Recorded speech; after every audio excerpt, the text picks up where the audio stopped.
translation of Sahih Bukhari, Book 43, Oppressions. Volume 3, Book 43, number 620, narrated Abu Sa'id al-Khudri, Allah's Apostle said, when the believers pass safely over the bridge across hell, they will be stopped at a bridge in between hell and paradise where they will retaliate upon each other for the injustices done among them in the world, and when they get purified of all their sins, they will be admitted into paradise. By him in whose hands the life of Muhammad is, everybody will recognize his dwelling in paradise better than he recognizes his dwelling in this world. Number 621, narrated Safwan bin Mu'taz al-Mazini, while I was walking with Ibn Umar holding his hand, a man came in front of us and asked, "What have you heard from Allah's Apostle about a najwa?" Ibn Umar said, "I heard Allah's Apostle saying, Allah will bring a believer near him and shelter him with his screen and ask him, 'Did you commit such and such sins?' He will say, 'Yes, my Lord.' Allah will keep on asking him till he will confess all his sins and will think that he is ruined. Allah will say, 'I did screen your sins in the world and I forgive them for you today,' and then he will be given the book of his good deeds. Regarding infidels and hypocrites, their evil acts will be exposed publicly and the witnesses will say, 'These are the people who lied against their Lord. Behold, the curse of Allah is upon the wrongdoers.'" Quran 11 verse 18. Number 622, narrated Abdullah bin Umar, Allah's Apostle said, "A Muslim is a brother of another Muslim, so he should not oppress him, nor should he hand him over to an oppressor. Whoever fulfilled the needs of his brother, Allah will fulfill his needs. Whoever brought his Muslim brother out of a discomfort, Allah will bring him out of the discomforts of the day of resurrection, and whoever screened a Muslim, Allah will screen him on the day of resurrection." Number 623, narrated Anas bin Malik, Allah's Apostle said, "Help your brother, whether he is an oppressor or he is an oppressed one." Number 624, narrated Anas, Allah's Apostle said, "Help your brother, whether he is an oppressor or he is an oppressed one." People asked, "O Allah's Apostle, it is all right to help him if he is oppressed, but how should we help him if he is an oppressor?" The Prophet said, "By preventing him from oppressing others." Number 625, narrated Muawiyah bin Su'ud, I heard Al-Bara bin Azib saying, "The Prophet orders us to do 7 things and prohibited us from doing 7 other things." Then Al-Bara mentioned the following: 1. To pay a visit to the sick inquiring about his health, 2. To follow funeral processions, 3. To say to a sneezer, "May Allah be merciful to you," if he says, "Praise be to Allah." 4. To return greetings, 5. To help the oppressed, 6. To accept invitations, 7. To help others to fulfill their oaths. See Hadith number 753, Volume 7. Number 626, narrated Abu Musa, the Prophet said, "A believer to another believer is like a building whose different parts enforce each other."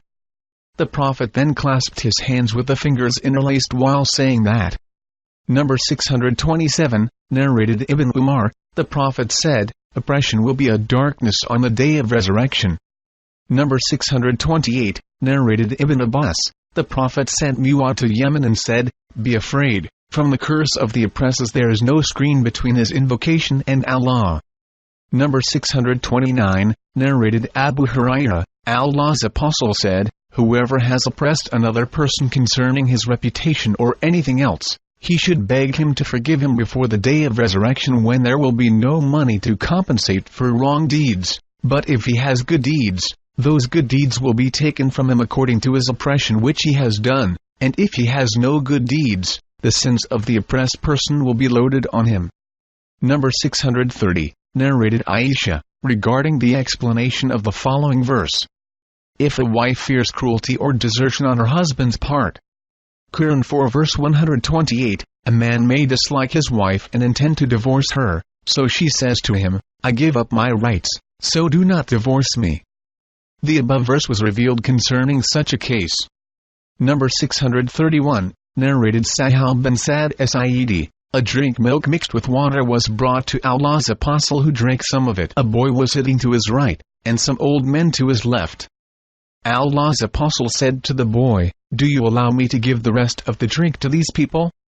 The boy said, "O Allah's Apostle, I will not give preference to anyone over me to drink the rest of it from which you have drunk." Allah's Apostle then handed the bowl of drink to the boy. See Hadith number 541. Number 632, narrated Said bin Zayd, Allah's Apostle said, "Whoever usurps the land of somebody unjustly, his neck will be encircled with it down the 7 earths on the day of resurrection." Number 633, narrated Abu Salama, that there was a dispute between him and some people about a piece of land. When he told Aisha about it, she said, "O Abu Salama, avoid taking the land unjustly, for the Prophet said, whoever usurps even one span of the land of somebody, his neck will be encircled with it down the 7 earths." Number 634, narrated Salim's father, that is Abdullah, the Prophet said, "Whoever takes a piece of the land of others unjustly, he will sink down the 7 earths on the day of resurrection." Number 635, narrated Jabala, "We were in Medina with some of the Iraqi people, and we were struck with famine, and Ibn Zubair used to give us dates. Ibn Umar used to pass by and say, 'The Prophet forbade us to eat 2 dates at a time, unless one takes the permission of one's companions.'" Number 636, narrated Abu Mas'ud, "There was an Ansari man called Abu Shu'ab who had a slave butcher. Abu Shu'ab said to him, 'Prepare meals sufficient for 5 persons so that I might invite the Prophet besides other 4 persons.' Abu Shu'ab had seen the signs of hunger on the face of the Prophet, and so he invited him. Another man who was not invited, followed the Prophet. The Prophet said to Abu Shu'ab, 'This man has followed us. Do you allow him to share the meal?' Abu Shu'ab said, 'Yes.' Number 637, narrated Aisha, the Prophet said, "The most hated person in the sight of Allah is the most quarrelsome person." Number 638, narrated Salama, the wife of the Prophet, Allah's Apostle heard some people quarreling at the door of his dwelling. He came out and said, "I am only a human being, and opponents come to me to settle their problems. Maybe someone amongst you can present his case more eloquently than the other, whereby I may consider him true and give a verdict in his favor. So, if I give the right of a Muslim to another by mistake, then it is really a portion of hellfire. He has the option to take or give up before the day of resurrection." Number 639, narrated Abdullah bin Amr, the Prophet said, "Whoever has the following 4 characters will be a hypocrite, and whoever has one of the following 4 characteristics will have one characteristic of hypocrisy until he gives it up. These are: 1. Whenever he talks, he tells a lie. 2. Whenever he makes a promise, he breaks it. 3. Whenever he makes a covenant, he proves treacherous. 4. And whenever he quarrels, he behaves impudently in an evil, insulting manner." See Hadith number 33, Volume 1. Number 640, narrated Aisha, Hind bint Abu Sufyan's wife came and said, "O Allah's Apostle, Abu Sufyan is a miser. Is there any harm if I spend something from his property for our children?" He said, "There is no harm for you if you feed them from it justly and reasonably with no extravagance." Number 641, narrated Uqba bin Amir, "We stayed to the Prophet, you send us out, and it happens that we have to stay with such people as do not entertain us. What do you think about it?" He said to us, "If you stay with some people and they entertain you as they should for a guest, accept their hospitality, but if they don't take the right of the guest from them." Number 642, narrated Umar, "When Allah took away the soul of his Prophet at his death, the answer assembled in the shed of Bani Sa'idah. I said to Abu Bakr, 'Let us go.' So, we come to them, that is to answer at the shed of Bani Sa'idah." See Hadith number 19, Volume 5 for details. Number 643, narrated Al-Raj, Abu Hurairah said, Allah's Apostle said, "No one should prevent his neighbor from fixing a wooden peg in his wall." Abu Hurairah said to his companions, "Why do I find you averse to it? By Allah, I certainly will narrate it to you." Number 644, narrated Anas, "I was the butler of the people in the house of Abu Talha, and in those days drinks were prepared from dates. Allah's Apostle ordered somebody to announce that alcoholic drinks had been prohibited. Abu Talha ordered me to go out and spill the wine. I went out and spilled it, and it flowed in the streets of Medina. Some people said, some people were killed and wine was still in their stomachs. On that the divine revelation came. On those who believe and do good deeds there is no blame for what they ate in the past. Quran 5 verse 93. Number 645, narrated Abu Sa'id al-Khudri, the Prophet said, beware. Avoid sitting on roads ways. The people said, there is no way out of it as these are our sitting places where we have talks. The Prophet said, if you must sit there, then observe the rights of the way. They asked, what are the rights of the way? He said, they are the lowering of your gazes on seeing what is illegal to look at, refraining from harming people, returning greetings, advocating good and forbidding evil. Number 646, narrated Abu Hurairah, the Prophet said, a man felt very thirsty while he was on the way. There he came across a well. He went down the well, quenched his thirst and came out. Meanwhile he saw a dog panting and licking mud because of excessive thirst. He said to himself, this dog is suffering from thirst as I did. So, he went down the well again and filled his shoe with water and watered it. Allah thanked him for that deed and forgave him. The people said, O Allah's Apostle, is there a reward for us in serving the animals? He replied, yes, there is a reward for serving any animate living being. See Hadith number 551. Number 647, narrated Usama bin Zayd, once the Prophet stood at the top of one of the castles or higher buildings of Medina and said, do you see what I see? No doubt I am seeing the spots of afflictions amongst your houses as numerous as the spots where raindrops fall during a heavy rain. See Hadith number 102. Number 648, narrated Abdullah bin Abbas, I had been eager to ask Umar about the two ladies from among the wives of the Prophet regarding whom Allah said in the Quran saying, if you two wives of the Prophet namely Aisha and Hafsa turn in repentance to Allah your hearts are indeed so inclined to oppose what the Prophet likes. Quran 66 verse 4, till performed the Hajj along with Umar and on our way back from Hajj he went aside to answer the call of nature and I also went aside along with him carrying a tumbler of water. When he had answered the call of nature and returned, I poured water on his hands from the tumbler and he performed ablution. I said, O chief of the believers, who were the two ladies from among the wives of the Prophet to whom Allah said, if you two return in repentance. Quran 66 verse 4? He said, I am astonished at your question, O Ibn Abbas. They were Aisha and Hafsa. Then Umar went on relating the narration and said, I and an Ansari neighbor of mine from Bani Umayyah bin Zayd who used to live in Awali al-Madinah, used to visit the Prophet in turns. He used to go one day, and I another day. When I went I would bring him the news of what had happened that day regarding the instructions and orders and when he went, he used to do the same for me. We, the people of Quraysh, used to have authority over women, but when we came to live with the Ansar, we noticed that the Ansari women had the upper hand over the men, so our women started acquiring the habits of the Ansari women. Once I shouted at my wife and she paid me back in my coin and I disliked that she should answer me back. She said, why do you take it ill that I retort upon you? By Allah, the wives of the Prophet retort upon him, and some of them may not speak with him for the whole day till night. What she said scared me and I said to her, whoever amongst them does so, will be a great loser. Then I dressed myself and went to Hafsa and asked her, does any of you keep Allah's Apostle angry all the day long till night? She replied in the affirmative. I said, she is a ruined losing person and will never have success. Doesn't she fear that Allah may get angry for the anger of Allah's Apostle and thus she will be ruined? Don't ask Allah's Apostle too many things, and don't retort upon him in any case, and don't desert him. Demand from me whatever you like, and don't be tempted to imitate your neighbor that is Aisha in her behavior towards the Prophet, for she that is Aisha is more beautiful than you, and more beloved to Allah's Apostle. In those days it was rumored that Ghassan, a tribe living in Sham, was getting prepared their horses to invade us. My companion went to the Prophet on the day of his turn, went and returned to us at night and knocked at my door violently, asking whether I was sleeping. I was scared by the hard knocking and came out to him.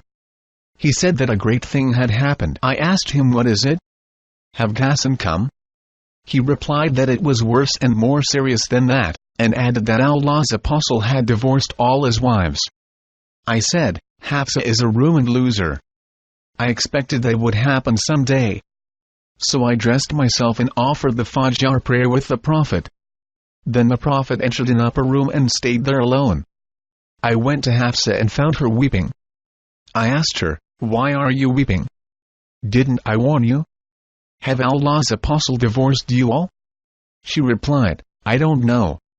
He is there in the upper room." I then went out and came to the pulpit and found a group of people around it, and some of them were weeping. Then I sat with them for some time, but could not endure the situation. So I went to the upper room where the Prophet was and requested to a black slave of his, "Will you get the permission of Allah's apostle for Umar to enter?" The slave went in, talked to the Prophet about it, and came out saying, "I mentioned you to him, but he did not reply." So I went and sat with the people who were sitting by the pulpit, but I could not bear the situation, so I went to the slave again and said, "Will you get permission for Umar?" He went in and brought the same reply as before. When I was leaving, behold, the slave called me saying, "Allah's apostle has granted you permission." So I entered upon the Prophet and saw him lying on a mat without wetting on it, and the mat had left its mark on the body of the Prophet, and he was leaning on a leather pillow stuffed with palm fires. I greeted him, and while still standing, I said, "Have you divorced your wives?" He raised his eyes to me and replied in the negative. And then while still standing, I said, chatting, "Will you heed what I say, O Allah's apostle? We, the people of Quraysh, used to have the upper hand over our women wives, and when we came to the people whose women had the upper hand over them, Umar told the whole story about his wife. On that the Prophet smiled." Umar further said, "I then said, I went to Hafsa and said to her, 'Do not be tempted to imitate your companion Aisha, for she is more beautiful than you and more beloved to the Prophet.'" The Prophet smiled again. When I saw him smiling, I sat down and cast a glance at the room, and by Allah, I couldn't see anything of importance but 3 hides. I said to Allah's apostle, "Invoke Allah to make your followers prosperous, for the Persians and the Byzantines have been made prosperous and given worldly luxuries, though they do not worship Allah." The Prophet was leaning then, and on hearing my speech he sat straight and said, "O Ibn al-Khattab, do you have any doubt that the hereafter is better than this world? These people have been given rewards of their good deeds in this world only." I asked the Prophet, "Please ask Allah's forgiveness for me." The Prophet did not go to his wives because of the secret which Hafsa had disclosed to Aisha, and he said that he would not go to his wives for 1 month, as he was angry with them when Allah admonished him for his oath that he would not approach Maria. When 29 days had passed, the Prophet went to Aisha first of all. She said to him, "You took an oath that you would not come to us for 1 month, and today only 29 days have passed, as I have been counting them day by day." The Prophet said, "The month is also of 29 days." That month consisted of 29 days. Aisha said, "When the divine revelation of choice was revealed, the Prophet started with me, saying to me, 'I am telling you something, but you needn't hurry to give the reply till you can consult your parents.'" Aisha knew that her parents would not advise her to part with the Prophet. The Prophet said that Allah had said, "O Prophet, say to your wives, if you desire the life of this world and its glitter, then come. I will make a provision for you and set you free in a handsome manner. But if you seek Allah and His Apostle, and the home of the hereafter, then verily, Allah has prepared for the good doers amongst you a great reward." Quran 33 verse 28. Aisha said, "Am I to consult my parents about this? I indeed prefer Allah, His Apostle, and the home of the hereafter." After that the Prophet gave the choice to his other wives, and they also gave the same reply as Aisha did. Number 649, narrated Anas, Allah's apostle took an oath that he would not go to his wives for 1 month, as his foot had been sprained. He stayed in an upper room when Umar went to him and said, "Have you divorced your wives?" He said, "No, but I have taken an oath that I would not go to them for 1 month." The Prophet stayed there for 29 days, and then came down and went to his wives. Number 650, narrated Jabir, the Prophet entered the mosque, and I too went there after tying the camel at the pavement of the mosque. I said to the Prophet, "This is your camel." He came out and started examining the camel and said, "Both the camel and its price are for you." Number 651, narrated Hudayfa, I saw Allah's Apostle coming, or the Prophet came to the dumps of some people and urinated there while standing. Number 652, narrated Abu Hurairah, Allah's Apostle said, while a man was on the way, he found a thorny branch of a tree there on the way and removed it. Allah thanked him for that deed and forgave him. Number 653, narrated Abu Hurairah, the Prophet judged that 7 cubits should be left as a public way when there was a dispute about the land. Number 654, narrated Abdullah bin Yazid al-Ansari, the Prophet forbade robbery, taking away what belongs to others without their permission, and also forbade mutilation or maiming of bodies. Number 655, narrated Abu Hurairah, the Prophet said, when an adulterer commits illegal sexual intercourse, then he is not a believer at the time he is doing it, and when a drinker of an alcoholic liquor drinks it, then he is not a believer at the time of drinking it, and when a thief steals, then he is not a believer at the time of stealing, and when a robber robs, and the people look at him, then he is not a believer at the time of doing robbery.